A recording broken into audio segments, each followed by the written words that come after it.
Welcome to intellectuals Avenue. आज हम W.H. Ardern की जिस पोइम को डिस्कस करेंगे उसका टॉपिक है द शील्ड ऑफ एक्लिव्स। ये पोइम 1952 में लिखी गई और 1955 में द शील्ड ऑफ एक्लिव्स में पब्लिश हुई।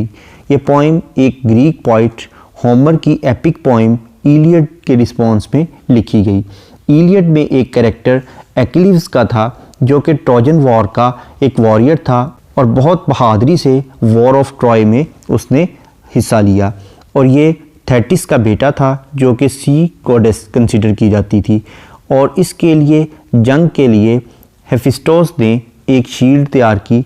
हेफिस्टोस जो है ये Greek God of black Smiths and metal working consider किया जाता था, यानी ये लोहारों और धात का काम करने वालों का देवता तस्वर किया जाता था। ये पोइम टोटल 4 ऑक्टेव्स और 5 सेप्टेट्स पर कंसिस्टेड है। ऑक्टेव 8 लाइंस पर कंसिस्टेड स्टेंजा को कहते हैं। इस पोइम में 4 ऑक्टेव्स हैं और तमाम ऑक्टेव्स में उस एक्लिव्स की जो मदर थी जिसका नाम थेटिस था उसकी फीलिंग्स का जिक्र किया गया है और इसके साथ साथ इस पोइम में 5 सेप्टेट्स हैं। सेप्टेट 7 लाइंस पर कंसिस्टेड स्टेंजा को कहते हैं। इन तमाम सेप्टेट्स में मॉडर्न सिविलाइजेशन और जो जंग के हालात हैं उनका जिक्र किया गया है। तो 4 ऑक्टेव्स और 5 सेप्टेट्स पर कंसिस्टेड होने की वजह से इस पोइम की टोटल लाइंस की स्ट्रेंथ है 67, यानी ये पोइम 67 लाइंस पर कंसिस्टेड है। फर्स्ट स्टेंजा एक ऑक्टेव है जिसमें एक्लिव्स की जो मदर है जिसका नाम थेटिस है उसकी फीलिंग्स के बारे में बयान किया गया है। जब उसने अपने बेटे के लिए हेफिस्टोस को एक शील्ड बनाते हुए देखा तो उस वक़्त उसकी क्या फीलिंग्स थी अपने बेटे के लिए और उस शील्ड के लिए, उनका जिक्र फर्स्ट स्टेंजा में किया गया है। पॉइंट कहता है शी से मुराद है थेटिस यानी एक्लिव्स की mother. She looked over his shoulder, उसने उसके कंधे पर देखा। हीज से मुराद हेफिस्टोस है यानी जो कि God of black Smiths and metal working था। जब वो एक्लिव्स के लिए शील्ड बना रहा था तो उस बनाने के अमल के दौरान उसकी माँ ने उसके शोल्डर पर यानी उसके कंधे पर देखा for vines and olive trees. वो चाहती थी कि इस पर बहुत ज़्यादा वाइन्स की बेलें हों और ओलिव यानी जैतून के दरख्त उगाए जाएँ, मार्बल वेल गवर्नड सिटीज़ और पत्थर के बहुत उम्दा हुकूमत वाले शहर तामीर किए जाएँ and ships upon untamed seas, और ऐसी बेकाबू लहरों वाले समुंदर में बहरी जहाज़ तैरते हुए दिखाए जाएँ। But there on the shining metal, लेकिन उस शाइनिंग जो कि चमकदार किस्म की धात थी उसके ऊपर his hands had put instead, उसके हाथों ने इसकी बजाय कुछ और ही बना दिया। वो क्या चीज़ थी? एन आर्टिफिशियल वाइल्डनेस, एक मसनूई किस्म का वहशियानापन और जंगलीपन था। And a sky like lead, और शीशे की तरह पिघला हुआ आसमान था। यानी थेटिस जो कि उसकी माँ थी वो चाहती थी कि हेफिस्टोस जो है वो उस शील्ड के ऊपर यानी वाइन्स के दरख्त बनाए, ओलिव के दरख्त बनाए और बहुत उम्दा शहर बनाए और समुद्रों में तैरते हुए बहरी जहाज़ बनाए। लेकिन इसकी बजाय जब उसने शील्ड को देखा तो उसके ऊपर उसने मसनूई किस्म का वहशियानापन बना दिया और शीशे की तरह पिघला हुआ आसमान बना दिया। अ प्लेन, एक ऐसा मैदान विदाउट अ फीचर, जो कि ख़तोखाल के बग़ैर था, यानी उस ज़मीन के उस मैदान के कोई ख़ास ख़तोखाल नहीं थे। बेयर, और वो बिल्कुल, यानी बेयर का मतलब है उरिया होना, विदाउट ड्रेस होना, यानी उस मैदान में ना तो कोई इमारत थी और ना ही कोई बागात वगैरह थे, ना कोई घास फूस थी, कुछ भी नहीं था। बिल्कुल वो प्लेन मैदान था। एंड ब्राउन, और वो भूरे रंग का था, यानी अगर उसके ऊपर कोई घास या पौधे या फूल वगैरह उगे भी थे तो वो तपश की वजह से गल सड़ गए थे और जलने की वजह से उनकी रंगत भूरी हो गई थी। यानी जब उसने उस शील्ड को देखा तो उस पर जो मैदान बने हुए थे वो बिल्कुल हमवार थे, उनके ऊपर कुछ भी नहीं था और अगर कुछ था भी तो वो धूप की वजह से जल गया था और भूरे रंग का हो गया था। नो ब्लेड ऑफ ग्रास, और ना ही तेज़ धार वाली घास थी। नो साइन ऑफ नेबरहुड, वहाँ हमसायगी की कोई अलामत नहीं थी, यानी वहाँ कोई लोग आबाद नहीं थे, बिल्कुल वीरान जगह थी। Nothing to eat and nowhere to sit down, वहाँ खाने के लिए भी कुछ नहीं था और बैठने के लिए कोई नशिस्त, कोई मखसूस जगह नहीं थी। येट, फिर भी, कॉन्ग्रीगेटेड, हजूम था ऑन इट्स ब्लैकनेस, उसकी तारीकी में, उसकी स्याही में भी लोगों का एक हजूम था। स्टूड एन अनइंटेलिजिबल मल्टीट्यूड, जो कि नाकाबिले फ़हम किस्म के हजूम की शक्ल में खड़े थे, यानी उस हजूम की समझ नहीं आ रही थी कि वह हजूम क्यों खड़ा था। अ मिलियन आइज़, यानी 10 लाख आँखें थीं। A million boots in line, और 10 लाख बूट थे जो कि लाइन में खड़े थे, यानी इससे मुराद है कि लोग जो थे वो जो आर्मी के ऑफिसर्स थे जो कि सेकंड वर्ल्ड वार में लड़े थे, वो मिलियंस की तादाद में खड़े थे। विदाउट एक्सप्रेशन, यानी उनके चेहरे पर कोई अच्छे तासुरात नहीं थे। वेटिंग फॉर अ साइन, वो एक अलामत का इंतज़ार कर रहे थे कि कब उन्हें जंग का हुक्म मिले और वो जंग शुरू कर दें। Out of the air a voice without a face, हवा में बग़ैर चेहरे के एक आवाज़ गूंजी। प्रूव्ड बाय स्टैटिस्टिक्स, जिसको तखमीना लगाकर साबित किया जा सकता था, हिसाबो किताब लगाकर साबित किया जा सकता था। That some cause was just, कि उस आवाज़ के पीछे कोई वजह ज़रूर है। In tones as dry and level as the place, जितनी वो जगह खुश्क थी और हमवार थी, उतनी ही वो आवाज़ भी हमवार और खुश्क थी। लेकिन वो आवाज़ कहाँ से आ रही थी? उस शख्स का चेहरा किसी को दिखाई नहीं दे रहा था, यानी वो किसी लाउड स्पीकर से आवाज़ आ रही थी। नो वन वॉज चीयर्ड, कोई शख्स भी खुश नहीं था। एंड नथिंग वॉज डिस्कस्ड, और कोई भी शख्स बहस नहीं कर रहा था, यानी बहस करने की, सवाल पूछने की किसी को इजाज़त नहीं थी। सिर्फ यही बात थी कि जो हुक्म दिया जाए उसकी पैरवी की जाए। कॉलम बाय कॉलम, सतून दर सतून, in a cloud of dust, गर्द के बादलों में जो सिपाही थे वो सतून दर सतून, यानी कतारों की शक्ल में खड़े थे और उनके कदमों से धूल उड़ रही थी और धूल के बादल बन रहे थे।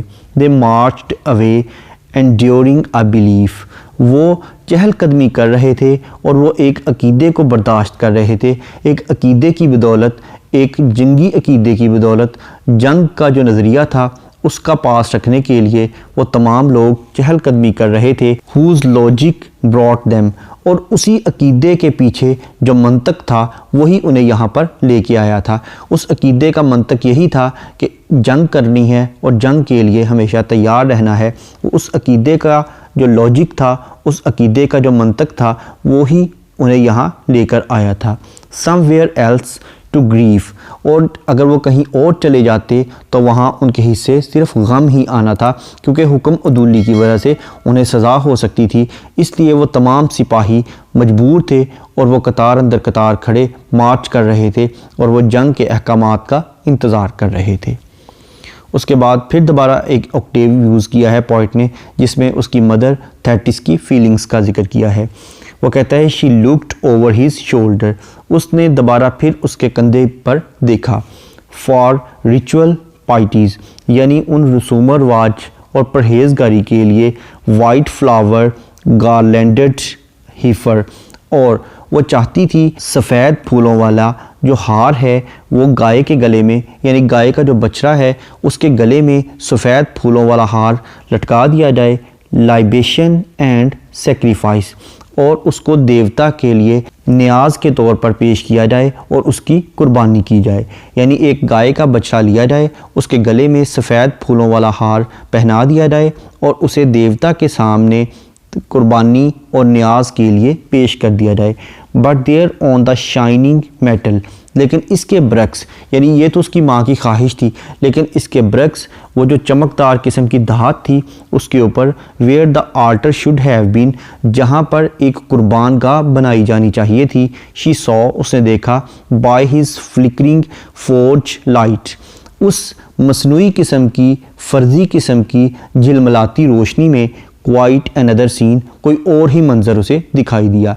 यानी उसकी माँ की ख्वाहिश थी कि उस शील्ड के ऊपर एक कुर्बान गाह बनाई जाए जिसमें एक गाय के बछड़े को सफ़ेद रंग के फूलों का हार पहनाकर देवता के सामने नज़र व न्याज पेश करने के लिए और कुर्बानी देने के लिए लाया जाए। लेकिन इसके बरक्स जब उसने मसनूई किस्म की झिलमिलाती रोशनी में देखा तो उसे वहाँ एक और ही मंजर दिखाई दिया।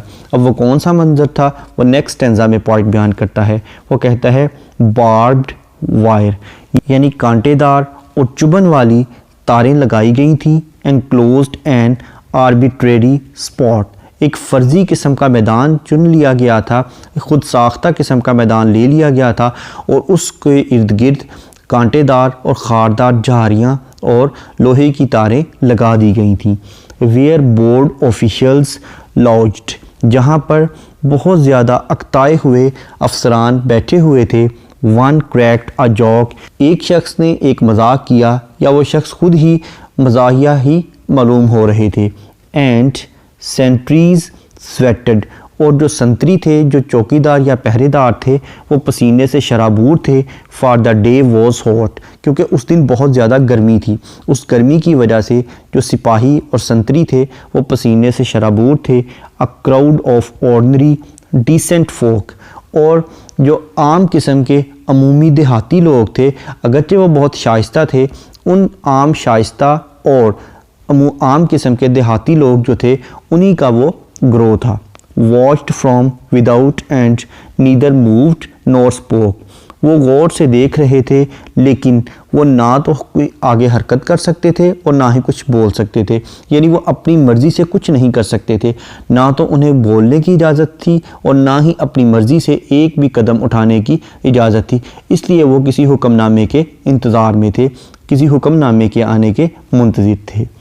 As three pale figures were led forth and bound to three posts driven upright in the ground, उस ज़मीन के ऊपर कुछ जगह थी, यानी 3 मखसूस जगह थी जो कि नुमायाँ की गई थी और उनके ऊपर जर्द चेहरों वाले सिपाही पहरा दे रहे थे। The mass and majesty of this world, इस दुनिया का मादा और इसकी जो शान व शौकत थी। All that carries weight and always weighs the same, वो उसके ऊपर इन्हीं फ़ौजियों का, इन्हीं पहरेदारों का वज़न था।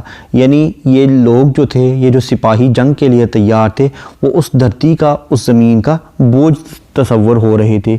ले in the hands of others, वो दूसरों के हाथों में खेल रहे थे। यानी उनकी अपनी कोई मर्ज़ी नहीं थी, वो अहकामात के पाबंद थे।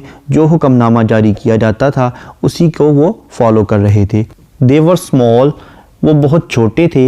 And could not hope for help, और उन्हें मदद की कोई उम्मीद नहीं थी, यानी वो मदद की उम्मीद नहीं कर सकते थे। एंड नो हेल्प केम, और कोई मदद आनी भी नहीं थी। पहली बात तो ये है कि उन्हें किसी किस्म की मदद की उम्मीद नहीं थी। अगर वो मदद की उम्मीद कर भी लेते तो उसके बरक्स कोई मदद उन्हें नहीं मिलनी थी। What their foes like to do was done, जो उनके दुश्मन करना चाहते थे वो कर चुके थे।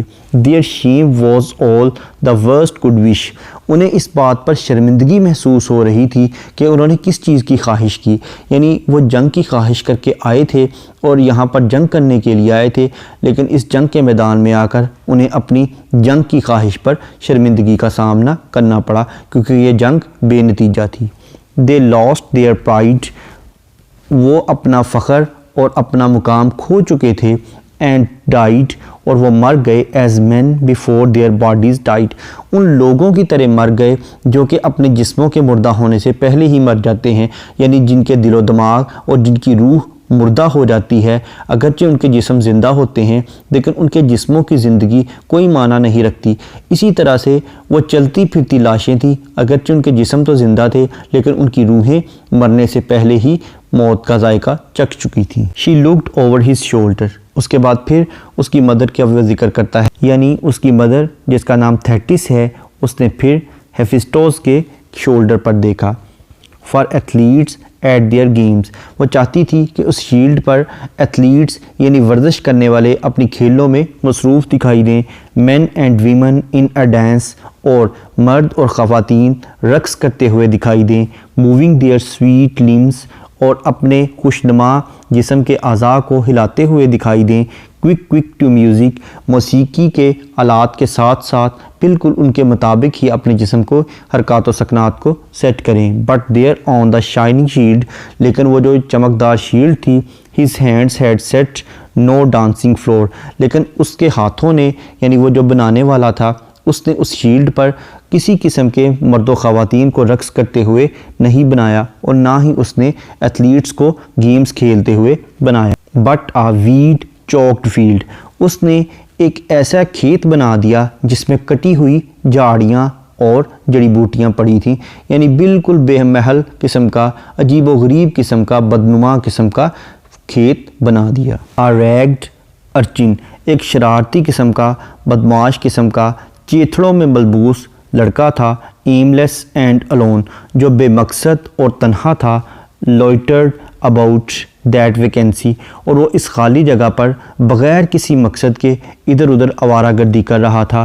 अ bird flew up to safety from his well aimed stone, और वो एक परिंदे को पत्थर मारना चाहता था और परिंदा उसके निशाने से बचने के लिए, अपनी हिफाजत करने के लिए इधर उधर उड़ रहा था। दैट गर्ल्स आर रेप्ड, और वो जो लड़कियां थीं उनका रेप कर दिया गया था, उनसे ज़नाकारी का जुर्म किया गया था। That two boys knife a third, दो लड़कों ने तीसरे लड़के को चाकू से हलाक कर दिया। वॉर एक्सियम्स टू हिम, और यही उसके लिए एक मसलमा असूल था, हु वुड नेवर हर्ड, जिसे उसने पहले कभी नहीं सुना था, of any world where promises were kept, और वो तो ऐसी दुनिया चाहता था जहाँ वादों का पास रखा जाए, और one could weep because another wept, और वहाँ एक शख्स इसलिए रो रहा था क्योंकि दूसरे लोग रो रहे थे, यानी किसी शख्स को पता नहीं चल रहा था कि क्या करे, वो दूसरों को हर शख्स फॉलो कर रहा था। जो एक बंदा काम करता था उसी की पैरवी में तमाम लोग लग जाते थे और उसी काम को रिपीट करना शुरू कर देते थे। यही वहाँ का मुसलमा असूल था, और वहाँ पर कोई किसी किस्म के वादों का लिहाज भी नहीं रखा जा रहा था। द थिन लिप्ड आर्मर, यानी उसने एक ऐसी आर्मर, एक ऐसी ज़िरा बना दी जो कि बिल्कुल पतली थी। हेफिस्टोस हॉब्ड अवे, हेफिस्टोस जो था उसने इनकम्प्लीट ही उस आर्मर को छोड़ दिया और अधूरी छोड़कर वो वहाँ से चला गया। Thetis of the shining breasts, Thetis जो कि उसकी माँ थी, क्राइड आउट इन डिस्मे, वो मायूसी और बदहाली के आलम में चिल्लाने लगी। At what the god had wrought, कि उस गॉड ने, यानी उस हेफिस्टोस ने क्या बना दिया था, उसने बड़ी मेहनत करके अधूरी शील्ड क्यों बनाई थी। टू प्लीज़ हर सन, उसके बेटे को खुश करने के लिए, यानी उसके बेटे को खुश करने के लिए उसने बड़ी मेहनत से ये क्या चीज़ बना दी थी। The strong iron hearted man slaying Achilles, और जो एक्लीज था वो बहुत ही मजबूत दिल का हामिल था, उसका दिल लोहे की तरह आहनी था, मजबूत था। Who would not live long, जो ज़्यादा अरसा ज़िंदा नहीं रहेगा और ट्रोजन वॉर में उसकी डेथ हो जाएगी, इसलिए वो उस शील्ड को देखकर चिल्ला रही थी। वो चाहती तो थी कि उसका बेटा वापस आए, लेकिन उसको मालूम था जब उसने शील्ड को देखा तो वो शील्ड उसे मायूस कर रही थी।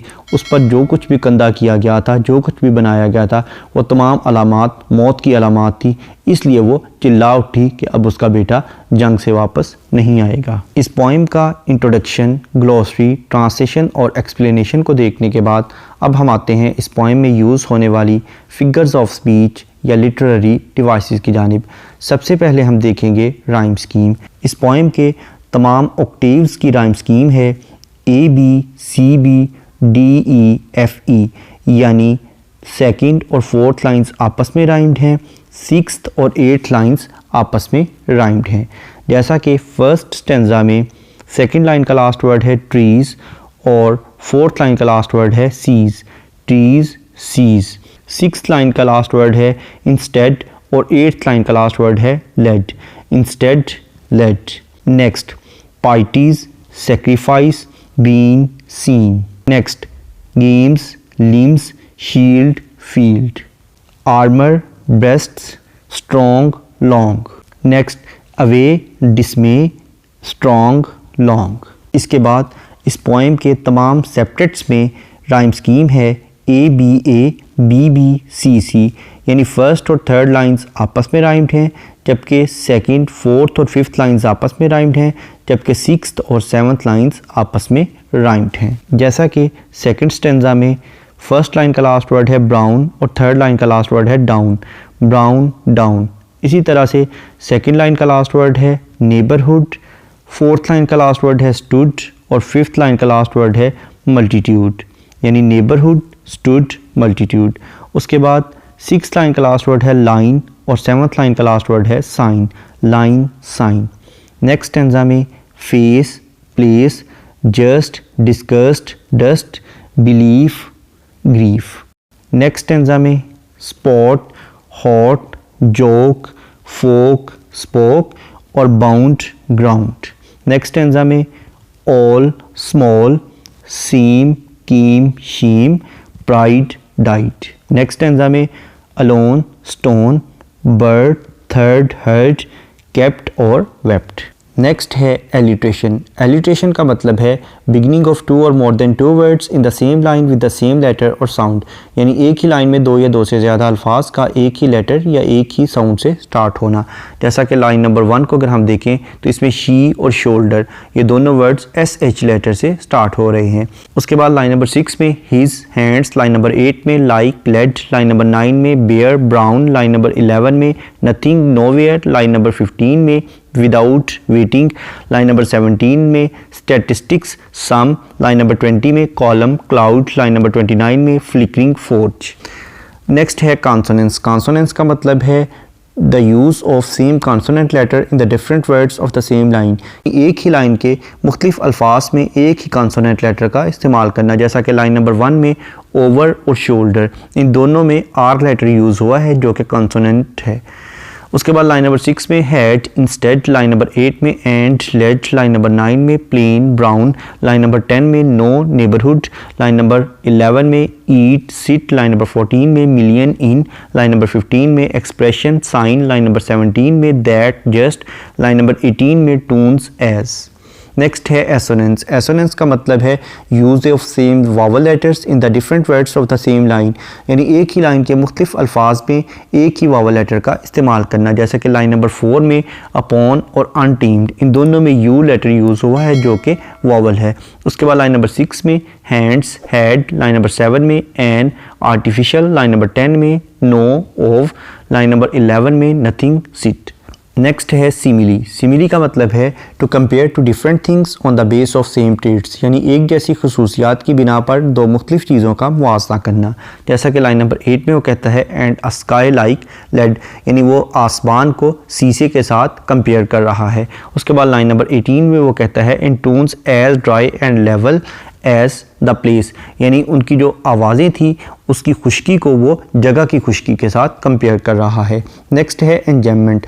एंजॉयमेंट का मतलब है कि अगर किसी लाइन को पढ़ने के बाद उसकी प्रॉपर अंडरस्टैंडिंग डेवलप ना हो बल्कि इसके लिए नेक्स्ट लाइन की सपोर्ट की ज़रूरत हो तो ऐसी लाइन को रन ऑन लाइन कहते हैं और इस टेक्निक को एंजॉयमेंट कहते हैं। इसके बरक्स अगर किसी लाइन को पढ़ने के बाद उसकी प्रॉपर अंडरस्टैंडिंग डेवलप हो जाए तो ऐसी लाइन को एंड स्टॉप लाइन कहते हैं। अब हम आते हैं वापस एंजॉयमेंट की जानिब।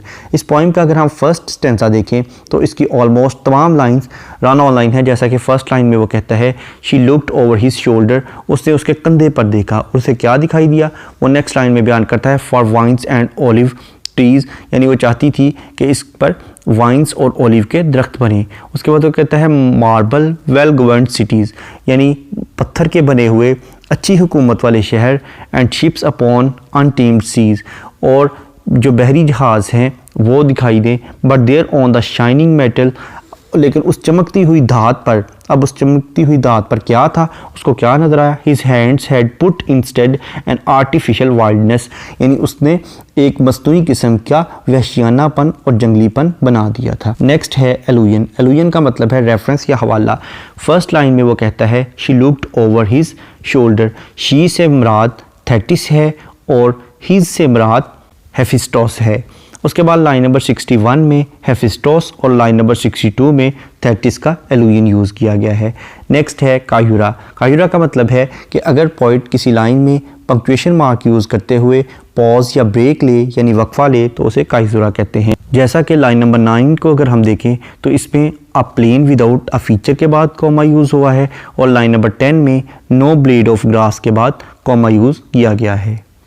नेक्स्ट है इमेजेस। इमेजेस का मतलब है ऐसे वर्ड्स का इस्तेमाल करना जो कि हमारी सेंस ऑफ साइट को अपील करते हों, जैसा कि shoulder, vines, olive trees, marble, well governed cities, sky like lead, plain, brown, blade of grass, multitude, cloud of dust, white flower, garlanded, heifers, shining metal, altar, barbed, wires, arbitrary spot, three pale figures, athletes, games, man, women, dance, limbs, dancing floor, weed, choked field, ragged, urchin, bird, stone. Next है synecdoche. सिनिक्टिकी का मतलब है कि अगर poet किसी चीज़ के मखसूस part या ऑर्गन का जिक्र करे लेकिन इससे मुराद होल बॉडी हो तो उसे सिनिक्टिकी कहते हैं। जैसा कि अगर हम इस पोइम की लाइन नंबर 14 देखें तो इसमें a million eyes, a million boots का वर्ड यूज़ किया गया है जिससे मुराद सोल्जर्स या मिलिट्री ऑफिसर्स हैं। Thank you for attending this lecture.